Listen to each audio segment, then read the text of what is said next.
అన్నిటికన్నా దుర్మార్గం ఏంటంటే ఎన్నెల్లి రామకృష్ణారెడ్డి మంచోడు, సౌమ్యుడు. అక్కడ ఆ బూత్ లో ఓట్లు పడితే ఈవీఎం ఎందుకు పగలగొడతాడు అన్నాడు. అంటే ఈవీఎం పగలగొట్టడం అనేది అనైతిక చర్య, చట్టవిరుద్ధమైన చర్య. ఎన్నికల ఏదైతే ఈవీఎం పగలగొట్టింది సమర్థించే విధంగా జగన్ రెడ్డి ఈ రోజు మాట్లాడింది. దీని మీద కూడా క్రిమినల్ చర్యలు తీసుకోవాల్సిన అవసరం ఉంది. దీని మీద కూడా ఇవాళ ఈవీఎంలు పగలగొట్టింది సమర్థిస్తా కూడా మాట్లాడింది కూడా కేసు పెట్టాల్సిన పరిస్థితులు ఇవాళ జగన్మోహన్ రెడ్డి తెచ్చుకున్నాడు. ఈవీఎంలు పగలగొట్టడం ఆయన ఓట్లు పడలేదంట, ఓట్లు వేయట్లేదంట. అందుకని ఈవీఎం పగలగొట్టాల్సిన పరిస్థితి వచ్చిందని ఇవాళ జగన్ రెడ్డి ఈవీఎంలు పగలగొట్టిన పిన్నెల్ని సమర్థిస్తూ మాట్లాడుతున్నాడంటే ఎంత తెగసాడు రాజకీయాల్లో అర్థమవుతా ఉంది.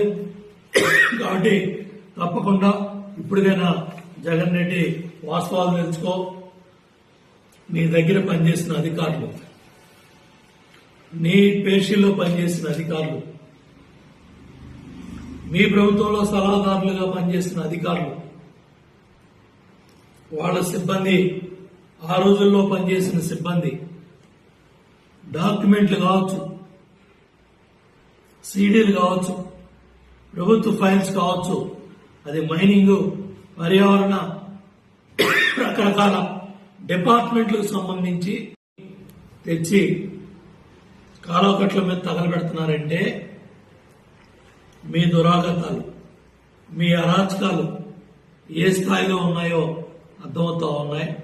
ఎన్నికల ఫలితాలు రాకముందే ఇంటెలిజెన్స్ కార్యాలయంలో ఆ రోజు పోలీస్ అధికారులు, మీతో అడ్డగాగిన ఐపీఎస్ అధికారులు, మన ఐజీలు, డీసీ స్థాయి అధికారులు ఆ రోజు సిఐడి ఫైల్స్ తగలబెట్టారు. ఈరోజు రాత్రి మీ దగ్గర పనిచేసిన అధికారుల తాలూకా సిబ్బంది మరి ప్రభుత్వ డాక్యుమెంట్స్ ని తగలబెడుతూ పోలీసులకు దొరికిన పరిస్థితులు ఉన్నాయి. కారు సిబ్బందిని కూడా రాత్రి పోలీసులు పట్టుకున్నారు. కాబట్టి వాళ్ళు రెడ్ బుక్ అని ఉలిక్కి పడతా ఉన్నావు. నువ్వు చేసిన అరాచకాలన్నీ కూడా మర్చిపోయావు. రోజువారీ విచారణ కూడా మంచి జరుగుతుందనే ఇవాళ ప్రజలు పెద్ద ఎత్తున మరి ఓటేసి కూటమి ప్రభుత్వానికి అధికారం ఇచ్చారు. ఇవాళ చాలా క్లియర్ గా ఎందుకు ప్రజల ఓట్లే లేదు, ఎందుకు వైనాట్ 175 అని 11 సీట్లు పరిమితం అయ్యావో దాని మీద ఆలోచన చేసుకోకుండా ఇవాళ ప్రజాప్రభుత్వం, కూటమి ప్రభుత్వం అధికారంలోకి వచ్చి సంక్షేమ కార్యక్రమాల్ని సమర్థవంతంగా అమలు చేయడం ప్రారంభం చేస్తే వారో లేక ఏడో లేక ఆ పథకం ఎప్పుడు ఇస్తావు, ఈ పథకం ఎప్పుడు ఇస్తావు, అన్ని పథకాలు కూడా ఇస్తారు, జరుగుతాయి. ఏదైతే సూపర్ 6 లో భవిష్యత్తు గ్యారంటీలో ఏదైతే చెప్పారో చంద్రబాబు నాయుడు గారు, కూటమి ప్రభుత్వం అన్ని కూడా